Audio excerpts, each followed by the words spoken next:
मैं आपको बताना चाहता हूं कि कैसे यह कृषि पर प्रभाव डालेगा, कितना नुकसान करेगा। तो मैं बताना चाहता हूं कि नंबर 1, रेगिस्तान का फैलाव बहुत तेजी से होगा,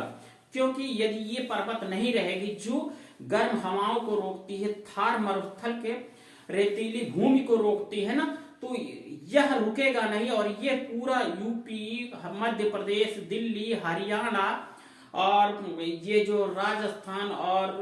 गुजरात में यह बहुत तेजी से इसका फैलाव होगा, या रेतीली भूमि होती चली जाएगी जहां पर कृषि करना संभव नहीं होगा। तापमान बहुत तेजी से होगा, गर्म हवाएं बहुत तेजी से चलेंगी, तो ये बहुत ही ज्यादा विनाश का कारण बन जाएगा कृषि के लिए। नंबर 2 जो आता है कि भूमि का जल जो होगा ना, यह बहुत ही कम हो जाएगा, क्योंकि जब पर्वत श्रृंखलाओं का विनाश होगा ना और जंगलों का विनाश होगा, तो नंबर 1 तो पानी की बरसात जो होती है ना, वर्षा जो होती है, यह बहुत ही कम होगा। और दूसरा चीज, रिचार्ज बहुत ही कम होगा। जो भूमि में पानी का जो रिसीव होता है ना, तो मैं आपको बताना चाहता हूं 1 हेक्टेयर अरावली पर्वत की श्रृंखलाएं जो हैं, जंगले जो हैं, वो 1 हेक्टेयर में 80 बिस्वा में मैं आपको बताना चाहता हूं कि 20 लाख लीटर हमारे जमीन में जाता है। तो यह बहुत लाभदायक होता है। यदि जंगल और ये चट्टाने नहीं होंगे ना, तो हमारे भूमि में ये पानी जा नहीं पाएगा। दूसरी चीज है कि आप देखेंगे जहां जहां पर ये अरावली पर्वत का विनाश हुआ है, जहां पर लोग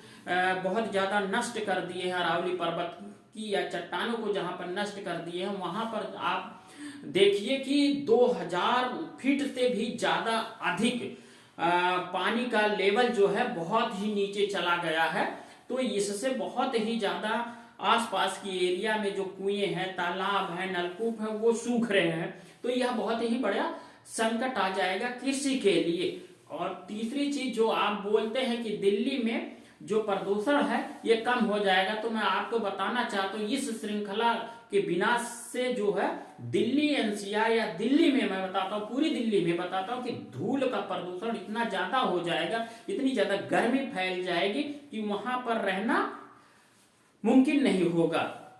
दूसरी चीज है कि जलवायु परिवर्तन बहुत तेजी से होगा और खेती करना संभव नहीं होगा, क्योंकि थार रेगिस्तान की गर्म हवाएं इतना तेजी से बढ़ेंगी आगे कि जितनी फसलें इसके चपेट में आएंगे सारे के सारे नष्ट होते जाएंगी या पैदावार बहुत ही कम होगी, क्योंकि अरावली पर्वत की श्रृंखलाएं थार रेगिस्तान की जितनी गर्म हवाएं होती हैं उसको रोकती हैं, उसके धूल को रोकते हैं, उसकी जो तापमान को रोकते हैं, जिससे वो आगे नहीं बढ़ पाता। इसकी वजह से जो आसपास के एरिया होते हैं, पूरब साइड के जितने भी एरिया होते हैं, आप देखेंगे वहां हरा भरा या हरियाली होती है। तो यह जो है अरावली पर्वत श्रृंखलाओं की वजह से होता है। जो ये कृषि का व्यापक एरिया है वह अरावली पर्वत की वजह से है। दूसरी चीज है कि किसानों पर संकट आ सकता है, उनकी जीविका पे संकट आ सकता है यदि अरावली पर्वत का विनाश होता है, क्योंकि हमारे किसान जो होते हैं ना, वो भेड़ पालन करते हैं, बकरी पालन करते हैं या पशुओं का डेयरी का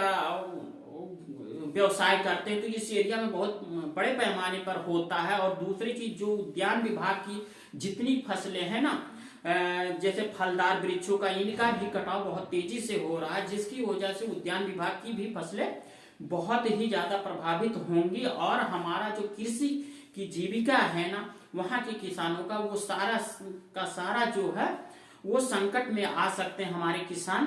तो ऐसा नहीं करना है कि हमको अरावली पर्वत की श्रृंखलाओं को नष्ट करना, इसका बचाव बहुत जरूरी है।